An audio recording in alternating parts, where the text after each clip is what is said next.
ಶುಭೋದಯ ವಿದ್ಯಾರ್ಥಿಗಳೇ, ಇಂದು ನಾವು ಕನ್ನಡ ಸಾಹಿತ್ಯ ಲೋಕದ ಅತ್ಯಂತ ಪ್ರಸಿದ್ಧ ಮತ್ತು ಗೌರವಾನ್ವಿತ ಪ್ರಬಂಧಕಾರರಾದ ಎನ್. ಮೂರ್ತಿರಾವ್ ಅವರ ಪರಿಚಯವನ್ನು ಮಾಡಿಕೊಳ್ಳೋಣ.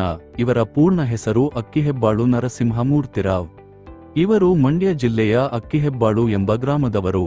ಇವರ ಜೀವಿತಾವಧಿ 1900 ರಿಂದ 2003 ರವರೆಗೆ.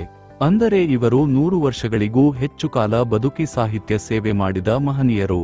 ಮೂರ್ತಿರಾವ್ ಅವರು ಕೇವಲ ಸಾಹಿತ್ಯ ಸೃಷ್ಟಿ ಮಾತ್ರ ಮಾಡಲಿಲ್ಲ, ಶಿಕ್ಷಣ ಮತ್ತು ಆಡಳಿತ ರಂಗದಲ್ಲೂ ಸೇವೆ ಸಲ್ಲಿಸಿದರು. ಇವರು ಮೊದಲಿಗೆ ಮೈಸೂರು ವಿಶ್ವವಿದ್ಯಾನಿಲಯದಲ್ಲಿ ಇಂಗ್ಲಿಷ್ ಪ್ರಾಧ್ಯಾಪಕರಾಗಿ ಕಾರ್ಯನಿರ್ವಹಿಸಿದರು. ನಂತರ ಆಕಾಶವಾಣಿಯ ಸಹಾಯಕ ನಿರ್ದೇಶಕರಾಗಿ ಮತ್ತು ಕನ್ನಡ ಮತ್ತು ಸಂಸ್ಕೃತಿ ಇಲಾಖೆಯ ನಿರ್ದೇಶಕರಾಗಿ ಅತ್ಯುತ್ತಮ ಸೇವೆ ಸಲ್ಲಿಸಿದರು. ಆಧುನಿಕ ಕನ್ನಡ ಸಾಹಿತ್ಯ ಲೋಕದಲ್ಲಿ ಇವರು ಪ್ರಮುಖ ಗದ್ಯಬರಹಗಾರರಾಗಿ ಹಾಗೂ ಅದ್ಭುತ ಪ್ರಬಂಧಕಾರರಾಗಿ ಪ್ರಖ್ಯಾತರಾಗಿದ್ದಾರೆ. ಇವರ ಪ್ರಮುಖ ಕೃತಿಗಳೆಂದರೆ ಹಗಲುಗನಸುಗಳು, ಅಲೆಯುವ ಮನ, ಅಪರವಯಸ್ಕನ ಅಮೆರಿಕಾ ಯಾತ್ರೆ, ಮಿನುಗು ಮಿಂಚು ಮತ್ತು ಪೂರ್ವಸೂರಿಗಳೊಡನೆ ಚಂಡಮಾರುತ. ಇವರ ಜೀವಮಾನದ ಸಾಧನೆಗೆ ಅನೇಕ ಉನ್ನತ ಪ್ರಶಸ್ತಿಗಳು ಲಭಿಸಿವೆ. ಇವರ ಚಿತ್ರಗಳು ಪತ್ರಗಳು ಎಂಬ ಕೃತಿಗೆ ಪ್ರತಿಷ್ಠಿತ ಕೇಂದ್ರ ಸಾಹಿತ್ಯ ಅಕಾಡೆಮಿ ಪ್ರಶಸ್ತಿ ಸಂದಿದೆ.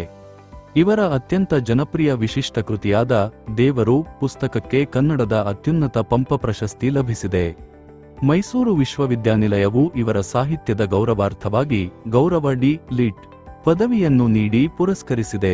ಅಲ್ಲದೆ 1984 ರಲ್ಲಿ ಕೈವಾರದಲ್ಲಿ ನಡೆದ 56ನೇ ಅಖಿಲ ಭಾರತ ಕನ್ನಡ ಸಾಹಿತ್ಯ ಸಮ್ಮೇಳನದ ಅಧ್ಯಕ್ಷರಾಗುವ ಪರಮೋಚ್ಚ ಗೌರವ ಇವರಿಗೆ ಸಿಕ್ಕಿತ್ತು.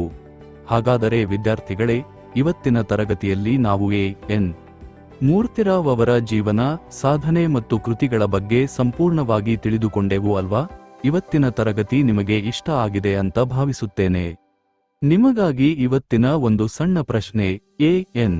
ಮೂರ್ತಿರಾವ್ ಅವರ ಯಾವ ಕೃತಿಗೆ ಪಂಪ ಪ್ರಶಸ್ತಿ ಲಭಿಸಿದೆ? ನಿಮ್ಮ ಉತ್ತರವನ್ನು ಈಗಲೇ ಕೆಳಗಡೆ ಕಮೆಂಟ್ ಬಾಕ್ಸ್ನಲ್ಲಿ ಟೈಪ್ ಮಾಡಿ ತಿಳಿಸಿ. ಇದೇ ರೀತಿಯ ಸುಲಭ ಹಾಗೂ ಆಕರ್ಷಕ ತರಗತಿಗಳಿಗಾಗಿ ನಮ್ಮ ಚಾನೆಲ್ ಅನ್ನು ಇನ್ನು ಯಾರೆಲ್ಲ ಸಬ್ಸ್ಕ್ರೈಬ್ ಮಾಡಿಲ್ಲವೋ ದಯವಿಟ್ಟು ಈಗಲೇ ಸಬ್ಸ್ಕ್ರೈಬ್ ಮಾಡಿಕೊಳ್ಳಿ. ಈ ವಿಡಿಯೋ ನಿಮಗೆ ಇಷ್ಟ ಆಗಿದ್ದರೆ ತಪ್ಪದೇ ಒಂದು ಲೈಕ್ ಮಾಡಿ ಮತ್ತು ನಿಮ್ಮ ಸ್ನೇಹಿತರೊಂದಿಗೆ ಹಂಚಿಕೊಳ್ಳಿ. ಮುಂದಿನ ತರಗತಿಯಲ್ಲಿ ಮತ್ತೊಂದು ಪ್ರಮುಖ ವಿಷಯದೊಂದಿಗೆ ಮತ್ತೆ ಭೇಟಿಯಾಗೋಣ. ನಮಸ್ಕಾರ.